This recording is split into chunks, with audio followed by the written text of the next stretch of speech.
Hi friends, good evening. எல்லாம் என்ன பண்ணுறீங்க? சாப்பிட்டீங்களா? என்ன சாப்பாடா? டிஃபனா? சிக்கன் ரைஸா? நூடுல்ஸா? எனிவே, இப்போ என்ன சொல்ல போகிறேன்னா, நாம் எங்கள் வீட்டில் இருக்கிற வாளை கூப்பிட்டு போனோம். அவனுக்கு என்ன பிரச்சனைன்னு கேட்டிங்கன்னா, வலி எடுத்துக்கிச்சு, கண்ணை வீங்கிக்கிச்சு. நாங்கள் அப்போவே சொன்னோம், பல் விளக்கிட்டு சாப்பிட்றான்னு. ஆனால் அவன் கேட்க மாட்டேன்ட்டான். இதை காமெடியாக சொல்லலை, சீரியஸாக தான் சொல்கிறேன். உங்கள் வீட்டில் இருக்கிற குழந்தைங்களுக்கும் ப்ரஷ் பண்ணிவிட்டு சாப்பிட சொல்லி கொடுங்க. நாங்கள் தான் அதை மிஸ்டேக் பண்ணிட்டோம், நீங்களும் அதை பண்ணிடாதீங்க. அப்புறம் ஒரு டாக்டர்கிட்ட கூப்பிட்டு போனோம். Hi, how are you? Good evening. இங்கே பாருங்கள், எங்கள் குட்டீஸ்க்கு சாட்டர்டே லீவ் விட்டாங்க. சரி, சாட்டர்டே லீவு வீட்டில் போர் அடிக்குமேன்னு கடைக்கு கூப்பிட்டு போனால், கடையில் என்னென்ன ராவடி பண்ணுறாங்கன்னு நீங்களே பாருங்கள். ஐயோ, சிங் சாங்.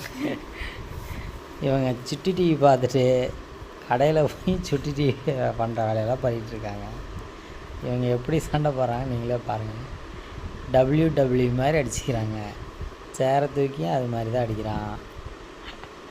எப்படி இவங்க WW பார்த்துட்டு தான் அடிச்சுக்கிறாங்கன்னு நினச்சிட்ருக்கிறேன். ஸோ பார்த்து இந்த ப்ளூ சட்டைக்கார தம்பி தான் கொஞ்சம் கோவப்படுறாரு அதிகமாக. அந்த பாப்பா பார்க்கறதுக்கு தான் அப்படி இருக்குது பாருங்கள், அடிச்சிருச்சா.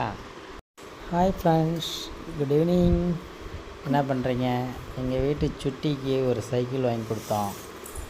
வாங்கி கொடுத்து கடையில் எடுத்ததுலேருந்து அவன் இந்த நிமிஷம் வரைக்கும் இன்னும் சைக்கிள் நிறுத்தவே இல்லை. இந்த திருமதி பழனிசாமி படம் பார்த்தீங்களா? சத்யராஜ். அதில் சத்யராஜ் சார் பார்த்தீங்கன்னா சுகன்யாவும் சத்யராஜும் நடிச்சிருப்பாங்க. அதில் அவர் சைக்கிள் ஓட்டிகிட்டே இருப்பார், சுகன்யா வெளியில் பார்க்குற வரைக்கும். அந்த மாதிரி தான். Hi friends, good evening. எங்கள் சுட்டி பாருங்கள், நான் டெய்லர்.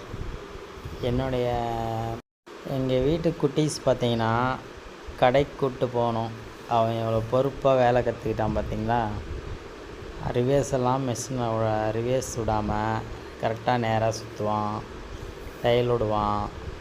இவனோட வயசு பார்த்திங்கன்னா 8 வயசில் இந்த அளவுக்கு இருக்கிறது பரவாயில்ல. நம்ம எந்த தொழில்